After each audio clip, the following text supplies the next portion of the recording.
I may not have been an ideal person, and I had a lot of cockroaches in my head, but that didn't make me a bad husband for my wife. Because I always tried to do everything for my family, and when I found out that my wife was cheating on me our whole marriage, I was very angry. I could still taste the sweetness of the early satsumas as I tossed the peels onto the pristine surface of the polished coffee table, with a half-empty wine glass of French Bordeaux sitting before me. Her words echoed in my mind, searching for a quiet corner in my brain where they could find clarity, though I wasn't particularly interested. I'd heard it all before, it just hadn't registered with me until now. "Maynard, I'm going to head up to the lake house for a few days to clear my head," my wife of 14 years said as I sat on her woven monstrosity of a couch. 3 pieces of luggage were by the door, keys to her new car in hand, and a floppy straw hat perched on her head. "Would you be a dear and help me get these to the car, Maynard?" I looked up at her as if she had something absurd stuck to her forehead. Rising from the couch, I grabbed the glass, walked silently into the vast kitchen, poured the Bordeaux down the sink, and stepped out the back door to sit by the pool with a fresh Landshark lager in hand. By the time I finished the first bottle, she was gone. I've grown to despise Bordeaux wine, which is a shame since it's one of the finest French wines and ages beautifully. For some reason, my wife Cynthia started ordering it regularly when we dined out, and bottles began to appear in the house. My festering hatred for it really took hold when I found 2 wine glasses with traces of the vintage left on the dresser in one of the guest rooms, alongside a pair of gold cufflinks engraved with my initials, MB. I don't own or wear gold cufflinks, ever. My phone buzzed in my pocket. "Maynard, please remember to feed Thomas and make sure he gets out before you go to bed. You know what happens if he doesn't." I just hung up. Thomas is her damn dog, and he craps on the kitchen floor if he doesn't get let out every evening. He's usually in the garden during the day, so it's not an issue. It's not my issue anymore anyway. Thomas is at the Humane Society looking for a new human to annoy. Cynthia just doesn't know it yet. After downing 2 more lagers, my thoughts became clearer. Besides the Bordeaux and that damn dog, there was something else that had been really bothering me lately. This massive monstrosity of a house. Cynthia inherited it from her grandmother, and it had been in the family for over 175 years, with each generation adding to it, except ours. It had 8 bedrooms and 7 bathrooms, plus 2 front living rooms, a parlor, a dining room, a library, an enormous kitchen, and more nooks and crannies than I could ever count. The house had a deep, granite-lined basement with a wine cellar, and still had leaded glass windows dating back to the mid-19th century. The roof was made of slate and copper, not shingles. If there was anything Cynthia valued as much as her own life, it was this house. I absolutely hated it. So, at 39 years old, standing in the foyer of the house I despised, I finished off my 4th Landshark and took a good look around. By now, she would have arrived at the lake house, and if past experience was anything to go by. The phone in my pocket buzzed. "Maynard, the house, the lake house. Maynard, there was a fire," she said, almost hysterical. And there's a body in ruins. Maynard, can you hear me? The body. Probably a bum, Cynthia. Probably a bum. I wasn't born for this. Damn it, I shouldn't have been born at all if it wasn't for a drunken soldier who allowed himself a lot. The first time was in prime time, and Marie Blanchard discovered that she had a baby in her stomach, and one of the best actresses in the country did not want to go on stage.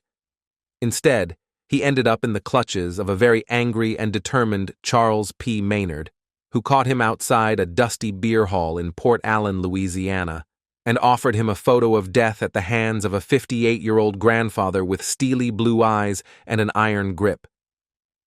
The story I've heard over the years is that this guy, my dear old dad, lost his natural ability to please any young lady he liked. I don't know if it's true or not, but no one has ever seen him again. Charles P. Maynard was a vicious man who eventually died at the age of 87. He was also my great-grandfather and the only real father I've ever known. My mother's parents died in a car accident when she was little, and Charles became her guardian. I do not know the whole story, but it was decided to give me the name Maynard in his honor. Maynard Blanchard, 2 surnames. Growing up in the Maynard household was a bit rough around the edges, but fairly successful. Charles was a hustler in the timberland business. He used to say he was land rich but with an empty wallet. He exaggerated, of course. We never really wanted for anything. Every year, he took us on vacations to the Gulf Coast, and Christmas was always abundant. When I was 13, my mother remarried a pharmacist, but when given the choice, I decided to stay with Charles in Baton Rouge instead of moving to Mobile with her. Looking back, that was the right decision. She eventually ran off with a truck driver to Mexico before settling down in Sacramento, California. I still get the occasional postcard from her, just to let me know how she's doing, although I've only seen her a few times since Charles passed away. My path in life really began after graduating from LSU. I earned a degree in structural engineering and got a job with a firm in New Orleans that was looking for a road warrior, someone who could live out of a suitcase and work anywhere at a moment's notice. The pay was good, the work was engaging, and I didn't even have a permanent home. I lived entirely out of hotel rooms unless I was back on weekends, in which case I stayed with Charles. I spotted her across the hotel bar in downtown Jackson, Mississippi. By then, I had been on the road for a couple of years, working on a large construction site just a few blocks away. She caught my attention with her short, cropped blonde hair, a tight top that emphasized her full figure, and bold red lipstick that seemed to invite an embrace, or so the alcohol had me believe. I took another sip to steady my nerves and slowly made my way toward her, stopping occasionally to avoid being too obvious. She was holding court with 2 other women, girls really. We were all in our early to mid-20s. Before I could even introduce myself, she caught me off guard. "Don't you work down at the new lender's state site?" she asked. "Yes, ma'am," I replied. "I'm doing engineering work for them." "I'm Maynard Blanchard. Nice to meet you." I shook her hand politely. "Nice to meet you too, Maynard. I'm Cynthia Dawes, and these are my friends, Priscilla and Candace. Are you going to be working on that site until it's finished?" Her friends were giving me the once-over, while Cynthia smiled pleasantly. "For as long as they'll have me," I answered. I bought the next round of drinks and ended up having an extended conversation with the 3 of them. That night, if I had the chance, I would have slept with any one of them, or even all of them.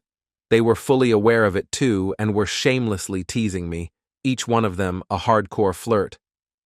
I did find out that Cynthia worked in the office building across from the construction site, but she didn't reveal anything more than that. I figured she must have noticed me from her office window.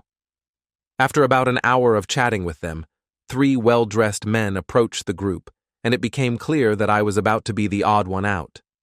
One of the guys, Michael Bishop, who seemed to be in his mid-30s, appeared to be Cynthia's current interest.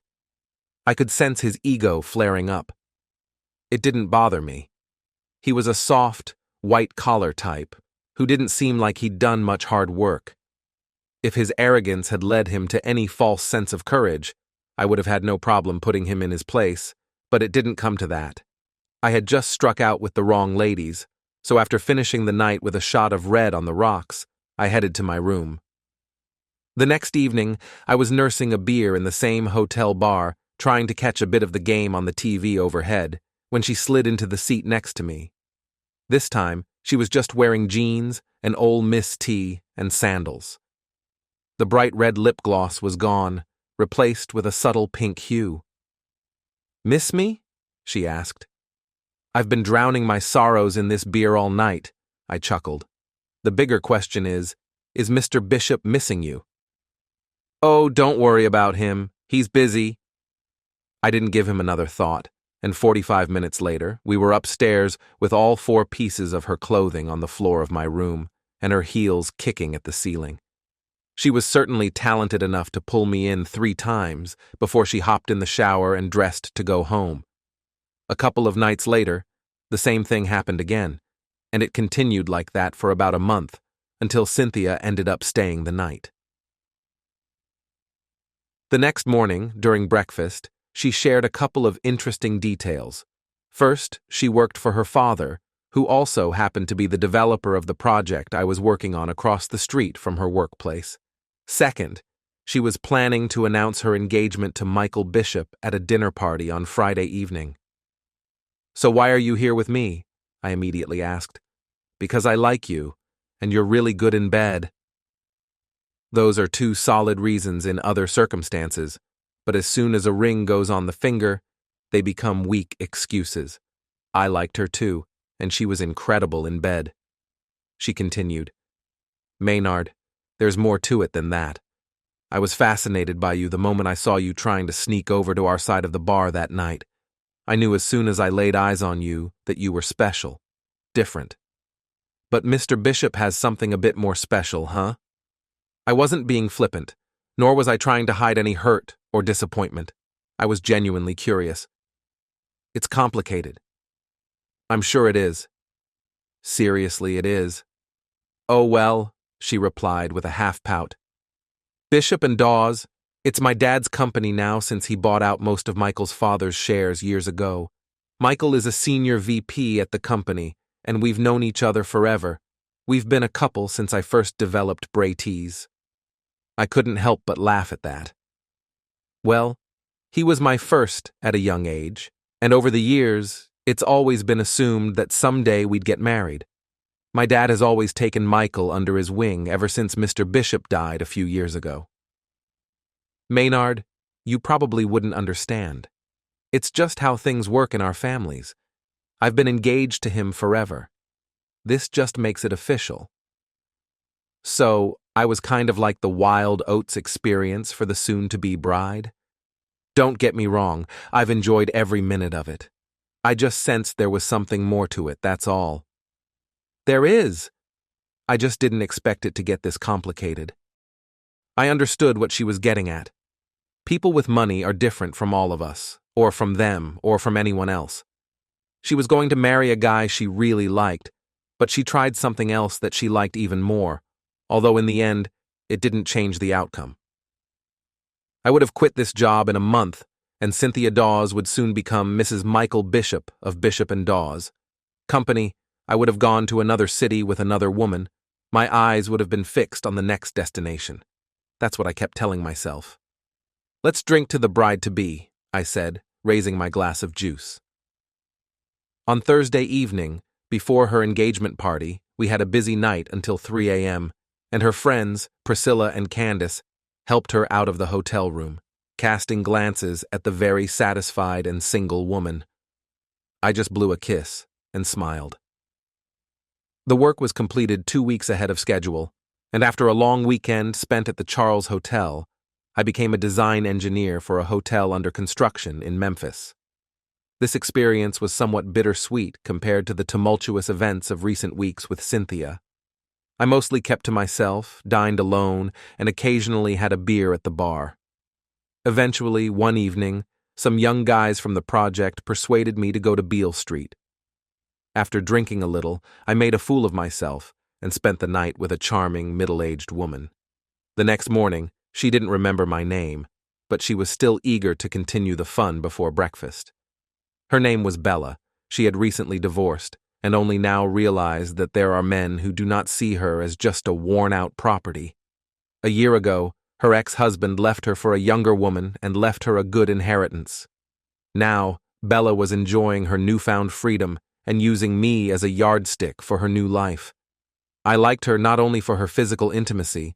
I admired her fortitude and the lively spirit that some women show when they realize they have their own attractiveness, despite how their exes may have belittled them. Bella had 2 teenage daughters who were staying with their father and his new wife, so she had free weekends. Over breakfast, we decided to spend this time together, exploring the city, the river, and the surrounding area. "Maynard, what do you want to become?" she asked with a playful smile over a cup of latte. I thought I could be a gentleman farmer, but I don't seem to be able to grow weeds all the time. There was a lot of truth to that. Charles had tried to get me interested in working a large plot of land he owned on the Port Hudson Plains, just upstream from Baton Rouge before reaching the Bluffs. He had 300 acres of prime farmland he had bought at auction and was leasing to a cattle rancher. At the time, I wasn't interested. I was focused on LSU, and football and girls were far more exciting. My first boyfriend was a farmer from Greenville, Mississippi, where I grew up. His father grew soybeans and other crops to make a buck.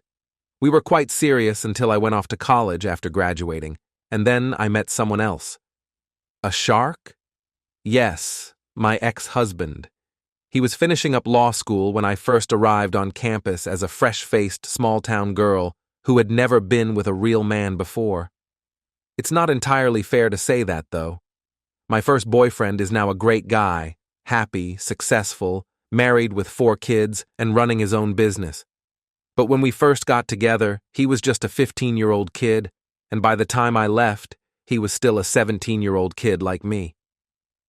So, did the shark ruin you for other guys? Well, I guess so. He took me off the market before I even turned 18, married me 2 years later, and a few years after that, the twins came along. For some reason, I found myself thinking about Marie Blanchard and how much better her life could have been if she had faced similar circumstances, even if her selfish husband had left her for some younger woman. Bella and I spent a fantastic day by the river and went for a boat ride in the evening to have dinner before returning to our room for the night. By morning, I had a new vision of life, and I sincerely admired middle-aged women and mothers. She was really insatiable, and apparently her ex-husband was a complete idiot. Sunday repeated Saturday, and by Monday morning she was back to her life as a mother and a career woman. The age difference between us was probably an obstacle to anything other than intimacy. However, she left me her business card. Over the next 4 months, I wrapped up my work in Memphis and took a vacation back in Baton Rouge before starting a planning job at the New Orleans office. This kept me grounded for the following 6 months, but soon I was itching for a change of scenery. Fortunately, it didn't take long for that opportunity to arise. Maynard, you're headed back to Jackson for the lender's state client again, Sam, my boss, informed me one day at lunch at Ryan's pub on Bienville Street.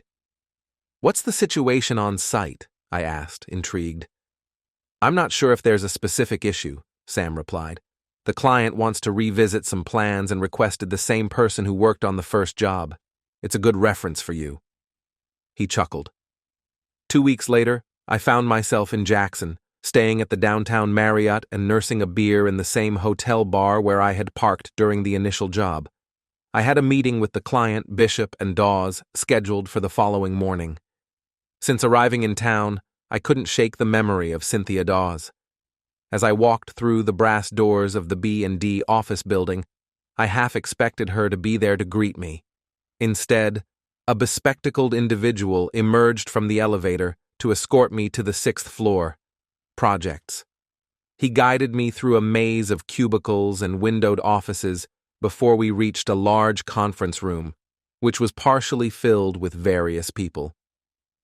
Mr. Blanchard, we're pleased to have you with us. Welcome to Bishop and Dawes. I'm Cecil Dawes, and we'll get to introductions shortly. I estimated him to be in his late 50s or early 60s, and he lacked the airs one might expect from someone wealthy. As everyone was grabbing coffee and Danish for the meeting, Mr. Dawes started the introductions. If Michael Bishop remembered me from our previous encounter, he did a good job of hiding it. The project was certainly worth the visit. B&D planned to construct a large atrium on the opposite side of the lender's state building, with a sky bridge or a broad underground passage connecting it, featuring retail and food shops along the route. Their architects had created designs for both proposals, and we spent the day discussing the project's features. After the end of the working day, Mr. Dawes apologized for having prior commitments, and some of us planned dinner. Michael Bishop also apologized for personal reasons. As we shook hands, I kept thinking about how wonderful his wife was in bed. I have to say I'm impressed. I like his plans for the atrium, I managed to say. Nancy seemed to know what Cynthia was up to, thanks to her thin, knowing smile. I've always made it a rule never to mess with married women. Charles drummed it into my head. When you mess with a married woman, Maynard, this is what happens. First, you touch something that doesn't belong to you. It's like breaking into someone's house and dirtying the carpet. Secondly, you are disrespecting yourself by communicating with a person who is capable of doing this to his partner. And finally, you better get out of town as soon as possible, because this kind of thing can lead to more trouble than the police. Find yourself a woman who is not related to someone else, and your personal life will bring you much more satisfaction. There are plenty of them in the world, believe me. I was about 15 years old when he gave me this advice. At that time, I was working at home for a woman who lived down the street, whose husband was a truck driver. Charles knew about her reputation as a woman who had affairs and preferred younger partners. That was good advice. Her husband caught her with a man from Prairieville and hurt them both. Although none of them were killed, he spent 6 years in Dixon, and she still limps. It became increasingly difficult to follow Charles's advice that evening, but then Cynthia simplified the task. After a few cocktails and a casual conversation, he and Nancy said goodbye, hugging and kissing each other. I found myself in a bar, wondering if I should finish my beer or go upstairs to deal with my disappointment. In the end, I decided to do both. The rest of the week was a whirlwind of meetings with all the key players on the project, and by the end of the week, everyone had agreed on the Sky Bridge approach. I called my home office to inform them that I would be staying on for the following week to assess our involvement. Since our dinner, I hadn't seen Cynthia, and on Friday evening, I found myself watching the revelers at the bar. A retro disco band had set up for the night, and the pulsating beats of KC and the Sunshine Band covers filled the air over the checkered dance floor. Her hand slipped onto my shoulder, gently massaging the tense muscles, and I turned to meet her blue eyes. I'm surprised some Mississippi sweetheart hasn't already snagged your Louisiana self by now. I've been keeping it firmly in place. Let's change that. Cynthia invited me to the dance floor and told me how to be impeccably dressed, look like an attractive beast in heels, and keep her eyes on me all the time. When we danced a slow song, I noticed the ring on her finger. It wasn't a large, flashy diamond. In fact, it didn't look like a wedding ring at all. It was a simple, small band with an opal in the center. Don't you think Mr. Bishop might be a bit unsettled to find his woman in another man's arms tonight? He's at a party in Houston for a few old classmates from Ole Miss. He'll be back in time for your Monday morning meeting with the team. Well, that's not quite what I meant, I said, puzzled. As the song ended, I suggested we get our drinks and find a table. What I meant was that I'm sure he wouldn't appreciate me entertaining his woman tonight. It could make for awkward dinner conversation, don't you think? Oh, I'm sure he'd be a bit annoyed to see me sweating it out with a muffin like you, but I know for a fact I don't need to tell him. The waitress approached to take our drink orders, and Cynthia took the opportunity to cross her legs, causing the deep slit in her dress to reveal a tantalizing view of her long, firm thigh. She was fully aware of the effect she was having on me, as I found myself adjusting my pants to avoid an embarrassing situation. "Why didn't you go with him to the party?" I asked, genuinely curious and trying to distract myself from the allure she was displaying. I don't know anyone there, and honestly, I dislike those kinds of events, especially in Houston. Besides, I'd much rather be here with you. At that moment, she excitedly stood up, waving her hands and shouting, "Over here! Over here!" 3 friends, Priscilla, Candace, and Nancy, from the other night, were at the bar, each dressed to impress in heels and stylish dresses. They came over and pulled a table next to ours. "I see you found your beefcake," Candace grinned. "Are you sharing?" All 4 of them found this hilarious, and amidst the beauty surrounding me, I could only smile and feel grateful for the situation. The truth is, if it weren't for the ring on Cynthia's finger, I would have preferred to keep the table between us. As it was, I could only enjoy the fragrances of each woman. a challenging but enjoyable task. The rest of the evening was spent observing how all four women danced across the floor, both slowly and quickly. Candace was serious about sharing and made her intentions clear, especially during the slower songs. Unfortunately for her, and maybe for me, Cynthia decided to cut in. "There's plenty of opportunity for her here," Cynthia whispered in my ear while we were on the dance floor. "Perhaps, but she seems more interested in Cajun cooking, and I do know my way around those recipes." "I'm well aware of that," Cynthia replied with a knowing smile. By the time we returned to the table, Candace and Nancy had paired off with a couple of lucky young men, and I was left reflecting on my losses. "Don't look so down, Mr. Blanchard. The night is still young," Cynthia said with a broad grin. "Priscilla, let's dance." With that, I left Mrs. Cynthia Dawes Bishop at the table, and Priscilla led me onto the dance floor. "You know she's planning to recreate that amazing night you and she had before she and Michael had their announcement dinner, right?" "That might be true, but my long-held principles assure me that Michael Bishop has nothing to worry about from me." Cynthia just chuckled and glanced around the room. "Oh my, I don't see Mr. Bishop anywhere," she said before bursting into gleeful laughter as we returned to the table. By then, the others had rejoined us, and Cynthia had ordered another round for everyone. "For a wonderful evening, ladies. Mr. Blanchard and I have a few more pressing matters to discuss." "Let's drink to that," the three young women said in unison, leaving me somewhat confused. They stood up and joined the crowd. "Now, Maynard, let's make sure the maids fluffed your pillows well." She was becoming more liberated right in front of my eyes, and Charles's warning echoed in my head. "Don't mess with married women. Don't mess with married women. Don't." "Cynthia, you know I don't take care of other people's wives. It's just not in my nature." She looked at her ring finger, and her expression immediately brightened. "Oh, that? I can handle this." She took off the ring and put it in her clutch. "Well, now I'm not married anymore, and you can take care of me, Maynard," she purred. Charles hadn't prepared me for this situation, so I was a little puzzled. "Seriously, Maynard, Michael and I have never really been married. Take me upstairs and I'll explain everything in the morning." My expression must have said everything, because Cynthia stood up from the table and took my hand, guiding me towards the elevator bank. Naturally, I followed her like a moth to a flame, completely captivated. It felt as if she was luring me in for the kill, ready to claim me. I had missed this intensely once it was gone. I hadn't realized how deeply enchanted I was. Looking back, I have to admit I was completely under her spell. It was so compelling that there was little I wouldn't have done for her. The next morning, she shared her story with me over Danish pastries and coffee.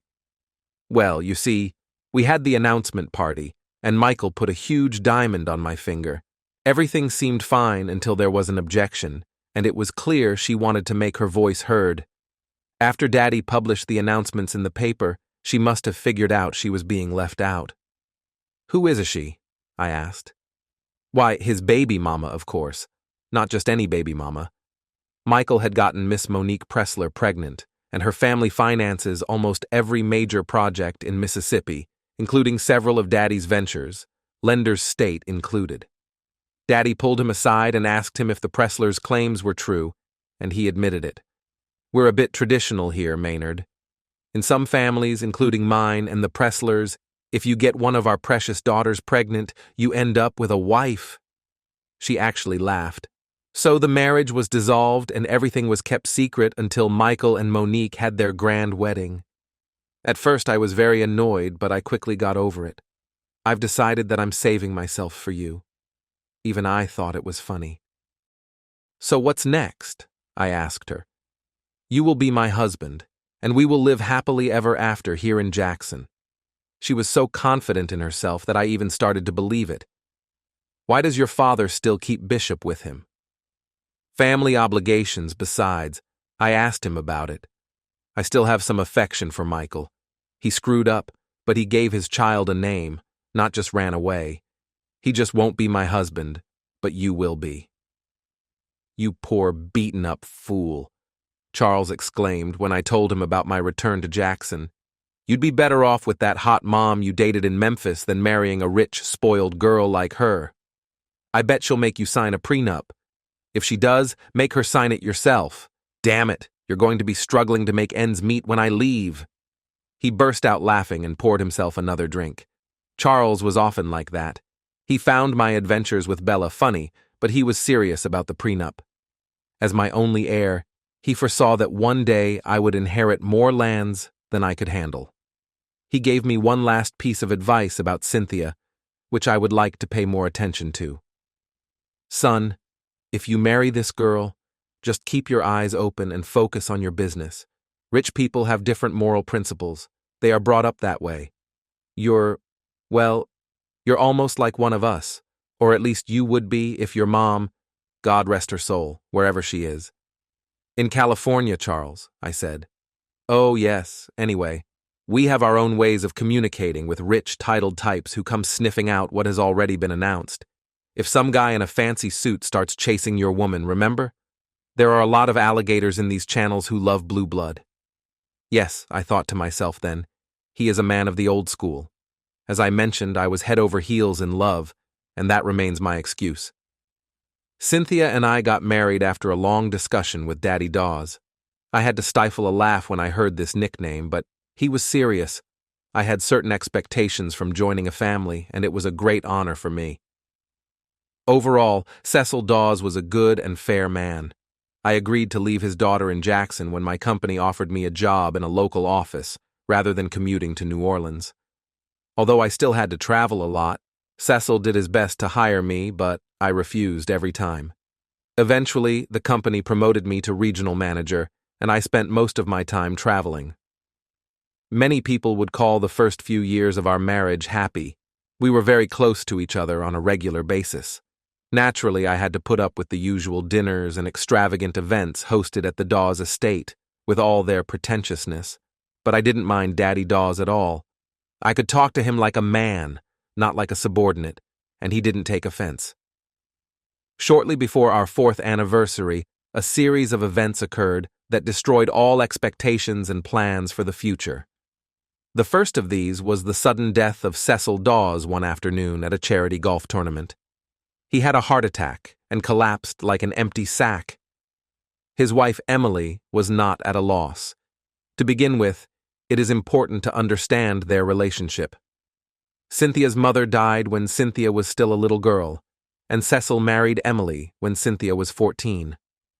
There has never been any affection between the two women over the years, but Cecil was shrewd enough to take care of Cynthia, and also gave his second wife enough influence and prestige to keep her happy and settled. After Cecil passed away, my wife inherited 45% of her father's estate, with 35% going to Emily, and to my surprise, he left me 20%. These shares also included voting rights for B&D. Emily, who had a seat on the board of directors for Bishop and Dawes, collaborated with the majority of the board to appoint Michael Bishop as the company's leader. With the dividends from her inheritance, Cynthia retired from the company at just 27 and began focusing on charitable social work. Meanwhile, Emily married Michael Bishop's father-in-law, the respected Fox Pressler. As a result, the boards of both family companies became interconnected. Cynthia lost interest in the business except for board meetings or investor conferences she was required to attend. The second major event was the passing of Cynthia's grandmother on her mother's side.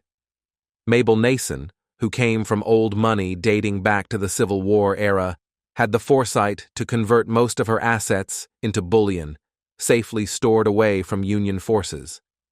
Mabel bequeathed the expansive family home to Cynthia, and Cynthia, along with her partner Maynard Blanchard, took residence in about a third of the mansion located along the Natchez Trace. Additionally, my mentor and the only relative I have east of the Mississippi, Charles P. Maynard, passed away at the age of 87, having grown weary of life. He left me everything he owned, including his house in Baton Rouge.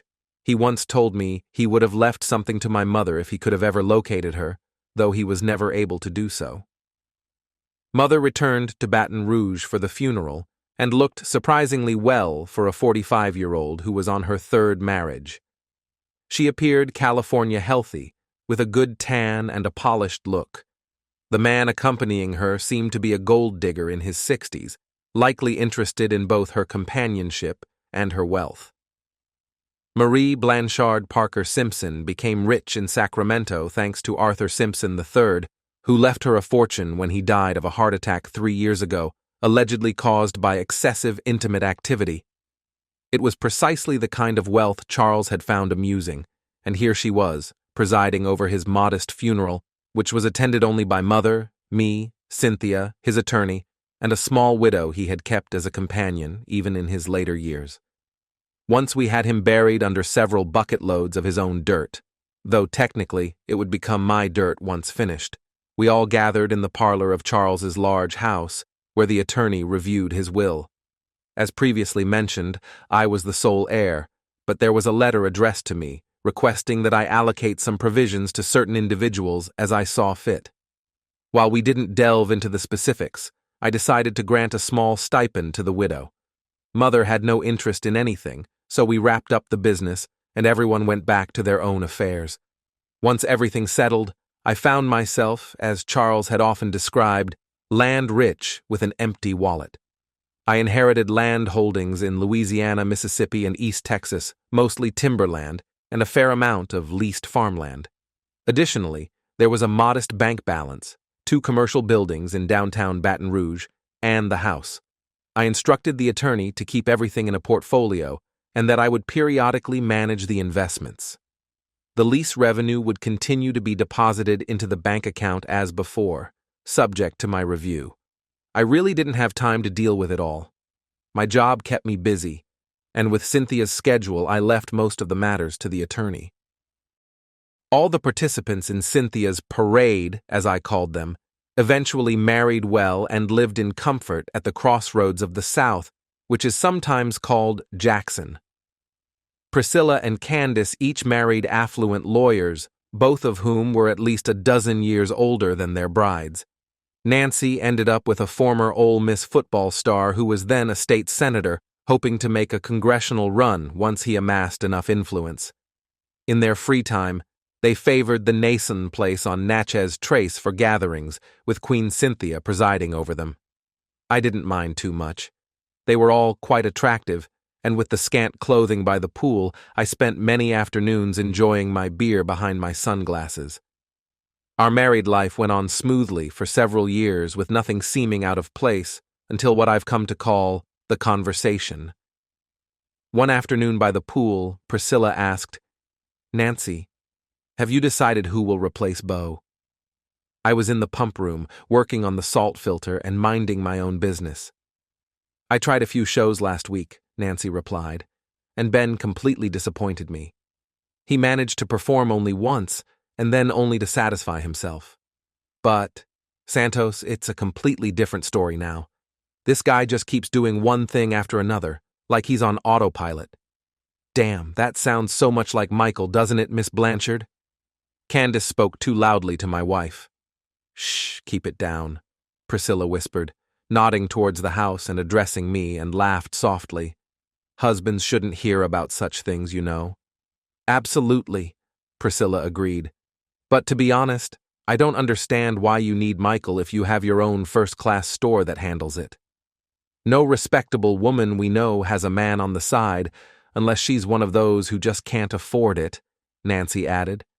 Then one of them asked, "Cynthia, Michael has been with you as long as you've been married, even longer. Why didn't you change the relationship?" Candace chimed in. "Michael even picked up her first workout bra." This caused laughter in the group. Cynthia laughed with them and then said, "If Michael wasn't with me, there wouldn't be anyone else. That's the way it is. So Nancy, is Santos the one?" That was the end of the conversation, and I returned to the house through the service entrance. Having been married for more than 12 years, I felt that another 12 minutes was probably too much. I poured myself a cold beer and retreated to my private space in the wine cellar, deciding that the conversation needed a new plan. "Wow, Maynard, this is just incredibly impressive." The young woman was in her late 30s, but she looked much younger, especially when she hugged me. Her lips followed her praise down and she slowly stroked me. She was a regular at a bar in downtown Baton Rouge, worked at a law firm, and spent her evenings mastering the game of 9-ball billiards. She beat me in several games, and eventually I began to buy her drinks until she agreed to join me in the large master bedroom of the house that Charles had left me many years ago. She soon became my constant friend when I came to Baton Rouge. I was planning to return to traveling, or at least give the impression that this was the case. Instead of using frequent flyer miles, I decided to visit the old house regularly and manage the briefcase that Charles entrusted to me.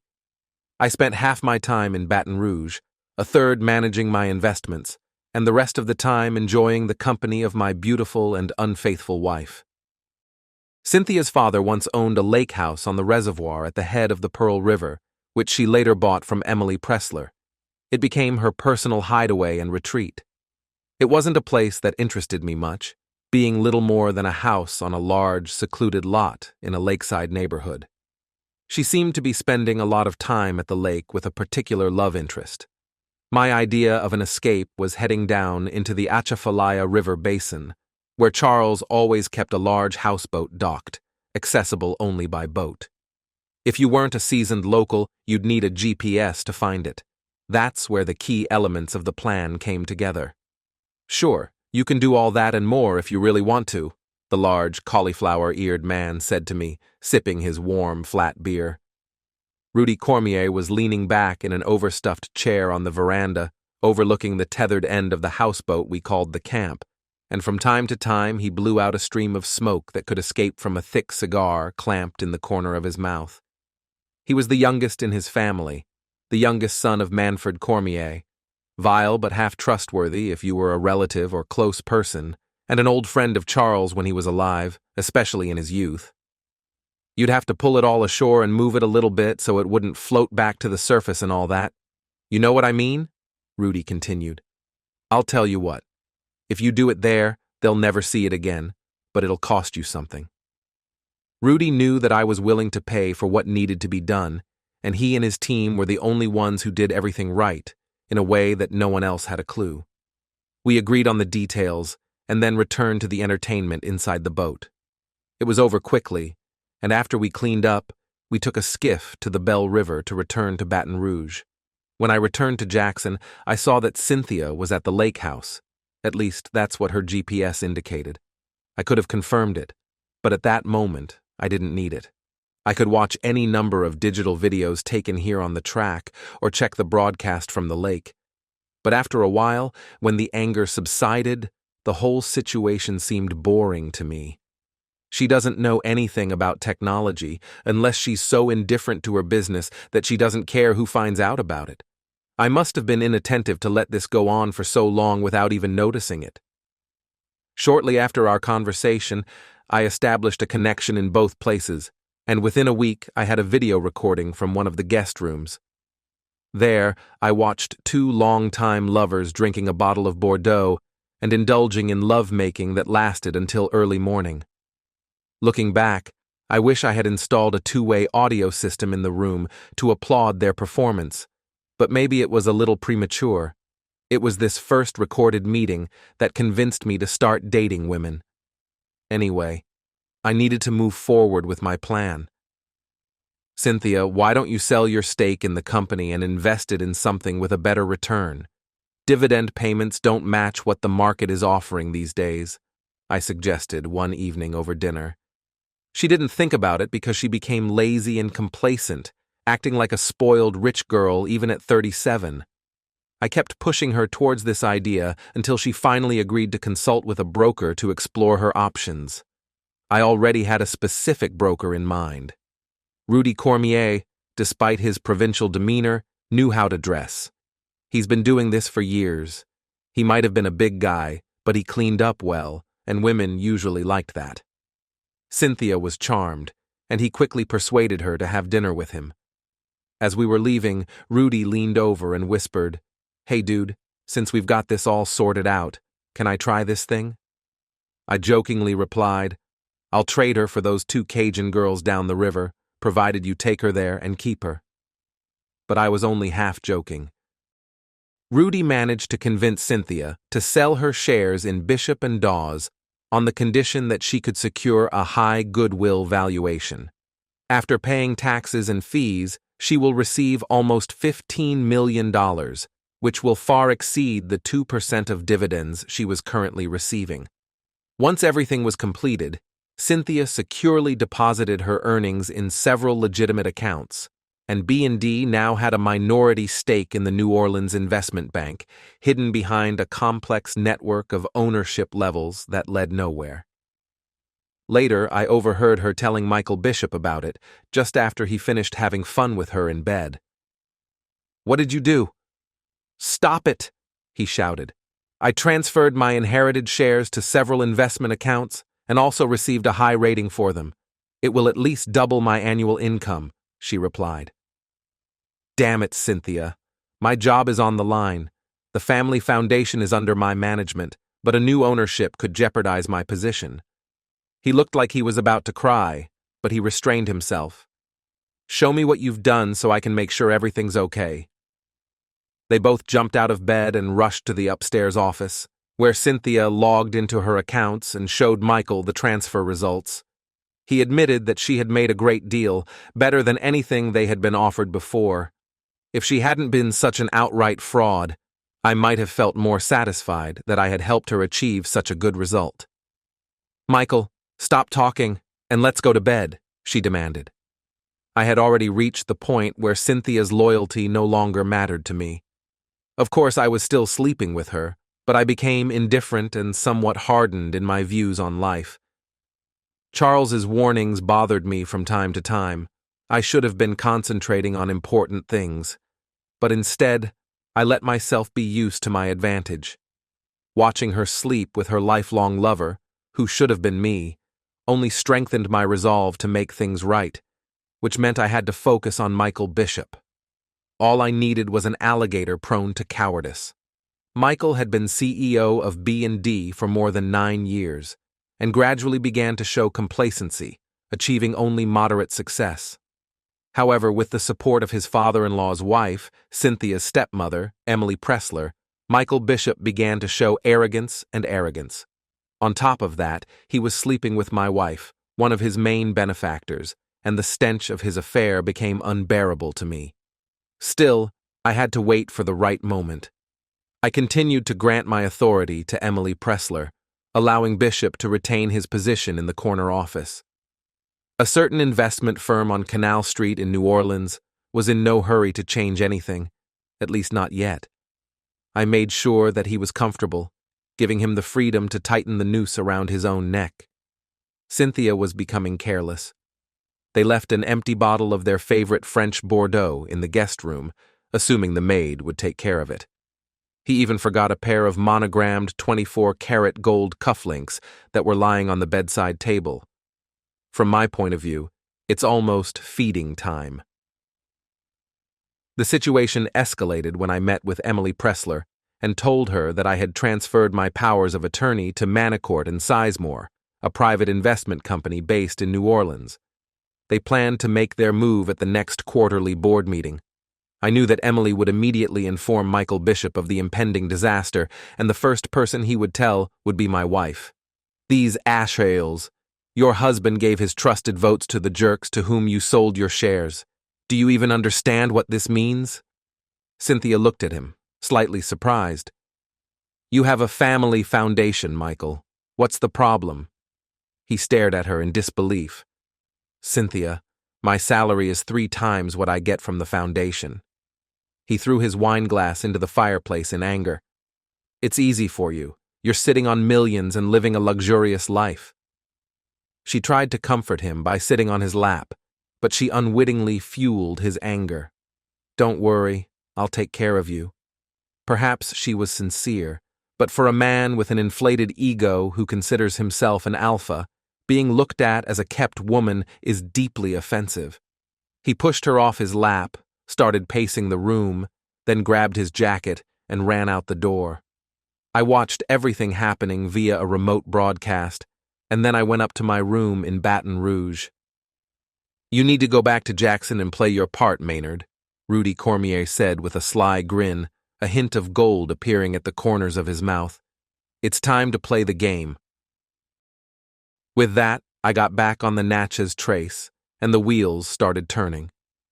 Cynthia had gone out for the afternoon with the parade, leaving the house quiet, except for the annoying little Yorkie, who acted like I was trespassing in his territory.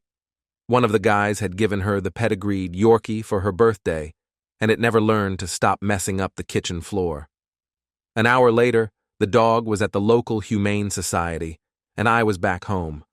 Call me heartless if you want. I don't care. I didn't hear her come in that evening, and when I woke up the next morning, I was out of the house before she even stirred. By the time I got back around lunchtime, she was preparing to leave again. "Maynard, I'm heading up to the lake house for a few days just to get away and clear my head," my wife of 14 years told me as I sat on the hideous couch. I could never get used to Cynthia's taste in overstuffed decor, but it was her house, and as long as I had my own retreats, it didn't matter much to me. At that moment, it was irrelevant.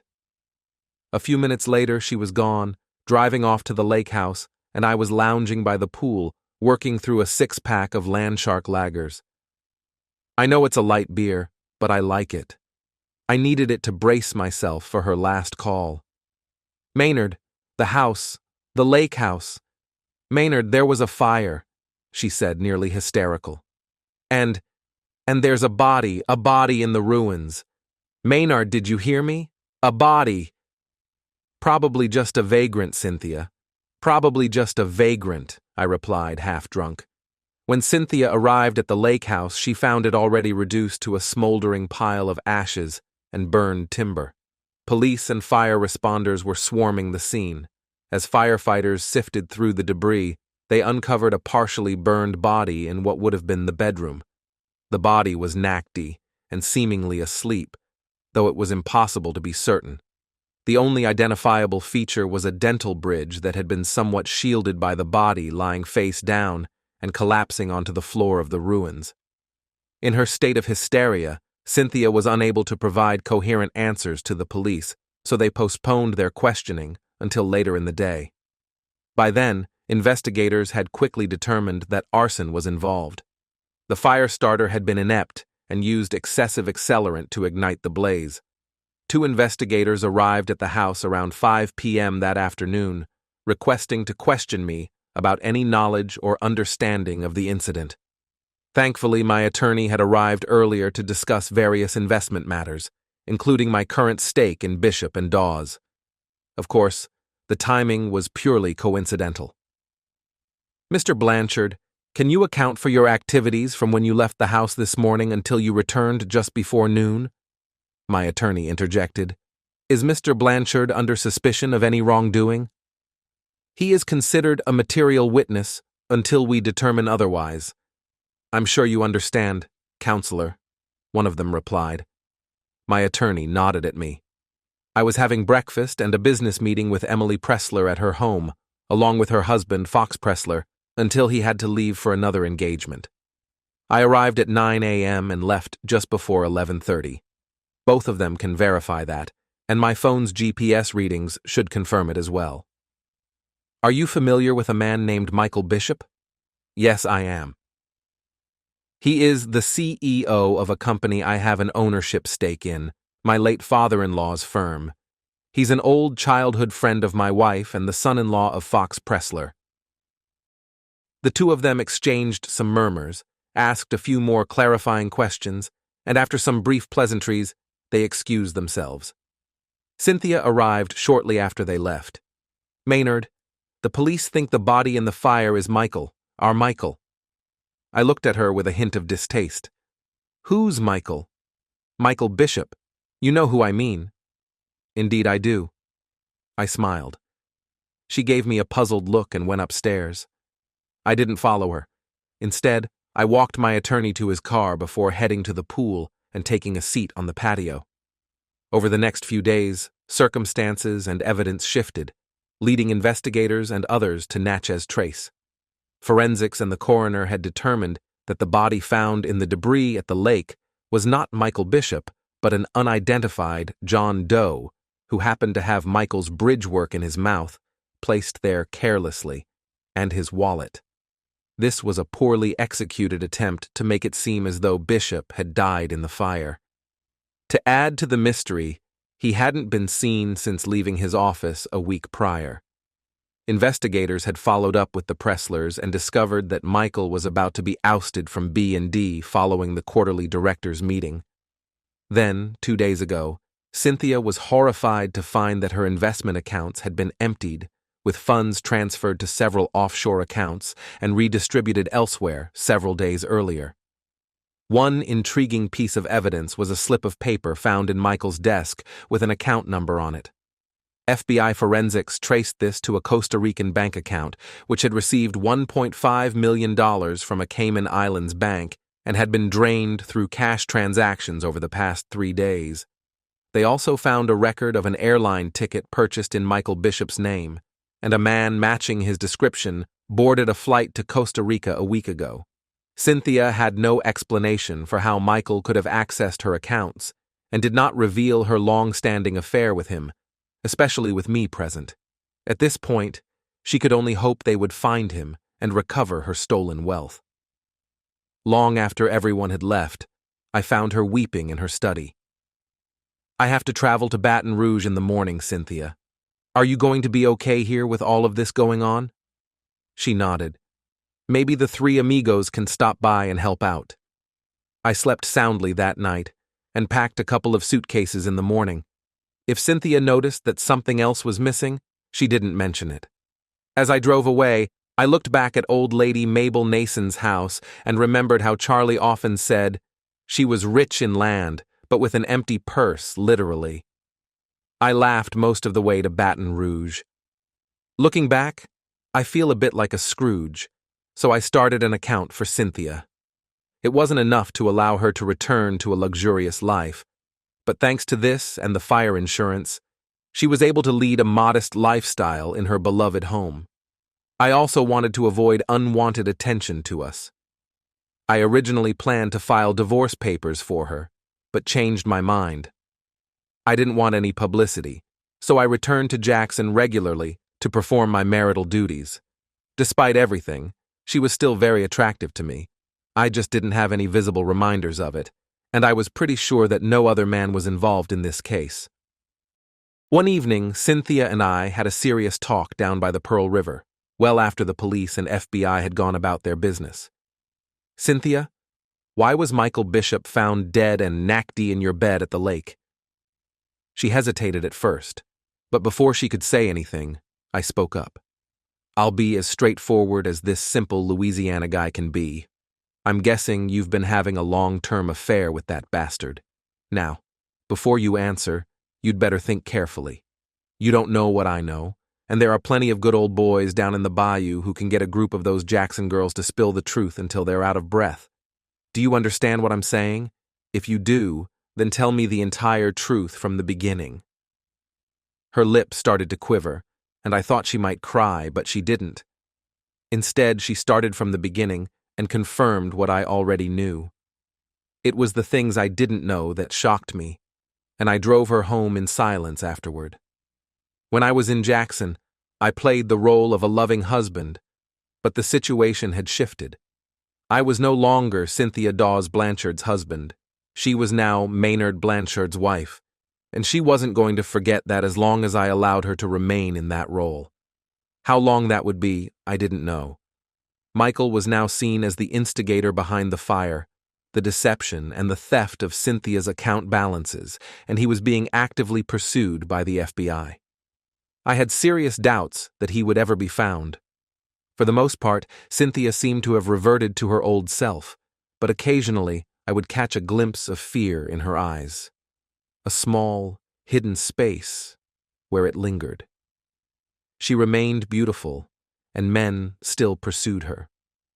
From what I could tell, her friends continued their infidelities, but with the surveillance still in place, I never saw any evidence of her participating in their activities.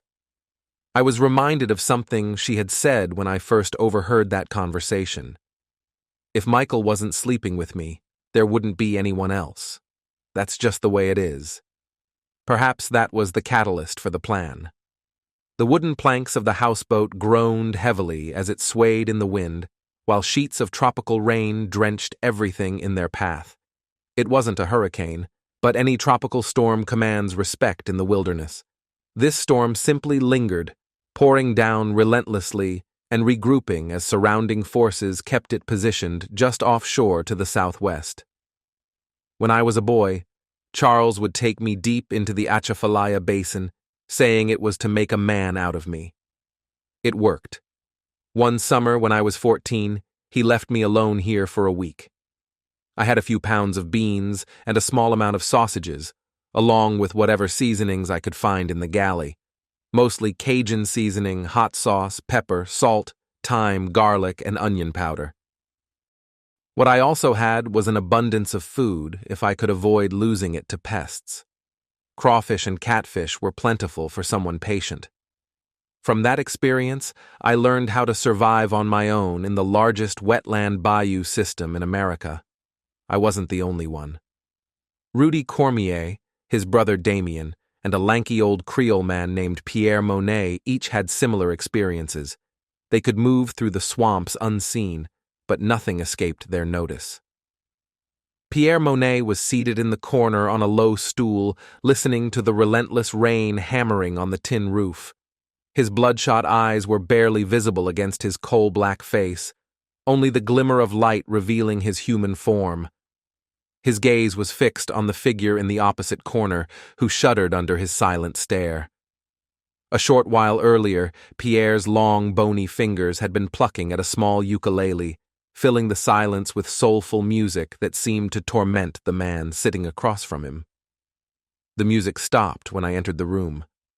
I lit another kerosene lantern, and the light cast shadows across the walls. Rudy Cormier sat across from me at the table. The figure in the corner lifted his face, and the yellow light revealed the battered features of what had once been a proud man. His face was bruised in the pale glow, and his eyes were sunken and unfocused. I can't read people's souls or hearts, but I could sense the fear hidden beneath his expression. He understood the suffering he had endured and realized that life itself was even harsher, but it was all behind him now, as much as the rain that had already fallen around us. This place was neither Jackson nor the Natchez Trace. It wasn't even within the bounds of Western civilization. For all the significance of clocks and calendars, it felt as if we were back in the Mesozoic era, with only the 4 souls inside the floating tin shack to mark our time. "So what now, Mandamas?" Rudy asked from across the table. "When the storm clears, give him his bag along with a tin of beans and sausage or something, and take him out through Bell River. Make sure he boards the caisson chase. He won't be coming back. I need to speak with him alone for a while." Rudy and Pierre both stood up and stepped out under the port side awning. I watched the broken man for a few minutes, reflecting on what he had become. Pierre Monet ran one of the societies, a Creole gang from Haiti with connections in some of the local communities. They generally kept to themselves and their own affairs, although they had collaborated with Manfred Cormier for specific needs over the years. As a young boy, I remember Charles hosting Manfred and 2 very dark-skinned Haitian men late into the evening. I never understood the business, but it was shrouded in smoke and secrecy. One of the Haitians glanced at me as I hid behind the kitchen curtain, and his stare terrified me. I fled to my bedroom with their laughter echoing up the stairs after me. While lightning flashed around us, illuminating this otherwise terrifying scene with an eerie glow, I watched the prisoner for a while longer before speaking. "Mr. Bishop, or whatever your name will be in the next life, I have a few questions." He raised his gaze to me, staring blankly into the space behind me. "How does a man manage to persuade another man's wife to cheat on her husband for 14 years and believe that such betrayal will not entail any consequences?" I wasn't looking for an answer. At the moment, it was a rhetorical question. One person could let the lawyers sort everything out, preserving dignity despite the shame. The other one could just put a bullet in you. Then there are men like me, Michael, who would prefer you recognize that life is a series of continuous sorrows, always uncertain when some unforeseen twist might disrupt your seemingly exciting existence. That's where we stand today. However, I still have a few questions. Do you understand me? He nodded hesitantly. Good. Let's begin. You and Monique have 2 children, correct? Now, when you and Cynthia were planning to marry, before you were coerced into that unfortunate relationship, did you ever discuss having children? He looked up in fear. Answer me. Yes, we did, he replied, though his words were somewhat muffled due to missing teeth and a particular bridge. She wanted children. Interesting. If she wanted children, why do you think we never had any? At this point, I could tell he was beginning to grasp the purpose of my questioning. If you don't tell me the truth, I'll end your life right here. She had a miscarriage and couldn't have children after that. It was true, but I needed more details. How did the miscarriage happen, and was the baby yours or mine? I looked at him intently, knowing that his answer would determine whether he would survive or not. It was your child. How did this happen? She fell down. I continued to stare at him, waiting for him to continue. She fell after I hit her. Tell me the whole story. Michael Bishop went on to explain how Cynthia got pregnant while he was on a business trip. In a fit of anger, he pushed her, causing her to fall and have a miscarriage. He went on to tell me in detail how he insisted that her fallopian tubes be removed and bandaged, thereby depriving me of the child I wanted. He claimed that she belonged to him, although technically she was mine. She would never have told me about it if she hadn't been forced to. Even though I already knew everything he told me, I wanted to do something terrible. Instead, I restrained my emotions and poured myself a generous portion of cognac. Michael Bishop was going to change and never come in here again. For the first time in our marriage, my wife returned to me, but I wasn't sure if I wanted her back. It is curious how women, marriage, and love work. Sometimes it seems that love doesn't play any role, at least among some Jacksonians. They marry for status and don't care who they hurt. In my world, the harm is mutual. Michael Bishop was not himself. Both he and Cynthia have harmed me, and now it's time to undo the consequences. 2 days later, the storm subsided, and Pierre Monet led a disoriented Michael Bishop out into the moonlight and onto a small skiff that would begin his journey to a Haitian-registered freighter named the Caisson Chase. Michael was given a small plastic bag with new identification and a passport, along with $300. His backpack contained 3 sets of clothes and several tins of kipper snacks. 6 days later, the freighter departed from New Orleans bound for the Dominican Republic. Both he and I were certain, beyond any doubt, that he would never be heard from again. If he were, the voodooist would handle him, taking care of his tongue and other organs. Rudy Cormier and I had achieved our goal of restoring my dignity, and in doing so, had altered the lives and fortunes of several people. I had to allocate 30% of the proceeds to Rudy and his accomplices, and 20% to Pierre Monet and his associates, leaving me with half of Cynthia's fortune. Additionally, I gained a new job. "Good morning, Mr. Blanchard," my assistant Wendy greeted me with her usual upbeat tone. As I entered the newly renovated corner office on the 8th floor of Laurel Street in Baton Rouge, I couldn't help but notice the sly smile on her face. After Manicourt and Sizemore held their quarterly meeting and appointed me as the CEO of Bishop & Dawes, I relocated the company from Jackson to Baton Rouge. To be honest, I didn't know the first thing about running the company, but I was a skilled engineer and confident I could learn. Plus, with a Cormier on the board at Manicourt and Sizemore, I knew I had resources I could call on. Charles' old office had been given a fresh makeover, and I moved Cynthia away from Jackson and the parade. Surprisingly, she showed no resistance and was quite happy about the change. Here's the thing about Cynthia. She gave birth to our son, Charles Maynard Blanchard, about a year after Michael Bishop vanished into the murky world controlled by the Society and its various Pierre Monet characters. Instead of reattaching her fallopian tubes, the doctors recommended in vitro fertilization with her own eggs, which worked out well for us. I chose to remain married to her despite her long-standing infidelities, solely to ensure she gave me the child we had promised each other. Had her betrayals rendered her infertile, I would have left her to her own fate. This did not mean our marriage was as it once was. I was very discreet, but there was a reason I hired Wendy as my assistant, and it wasn't for her typing skills. Did this make me a nice person? Quite the opposite. I had become hardened and calloused, though I could still smile, socialize, and enjoy myself with anyone. I could make love to my wife knowing she wouldn't stray again, and I could raise my son with the hope that he would grow up to be a fine man from Louisiana. However, there was always the possibility that somewhere out there, a man with a new identity was wondering if a ghost from his past was lurking just over his shoulder. 18 years after Charles M. arrived, the old dock creaked softly as the wind nudged the floating shack against the pier several miles up Bayou Chain.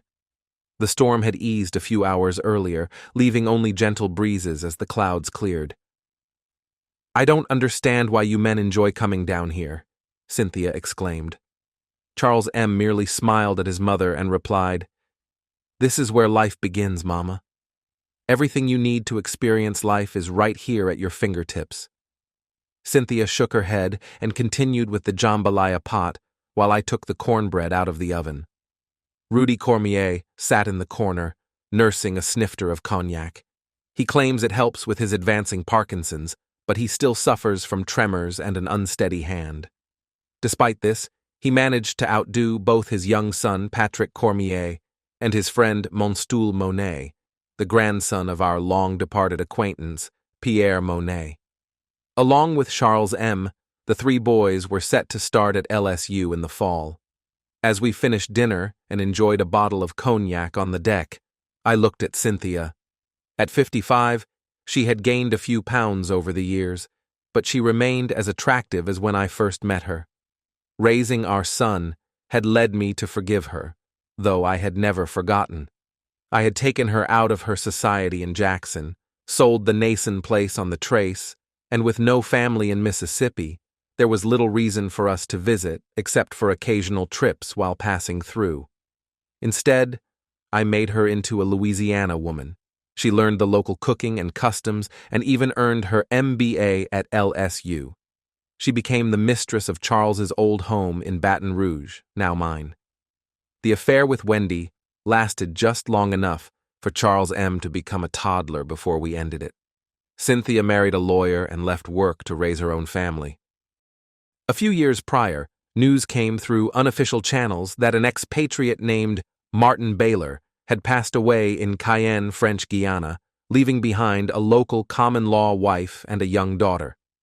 Martin had worked as a bartender in a small hotel where his wife was employed as a housekeeper.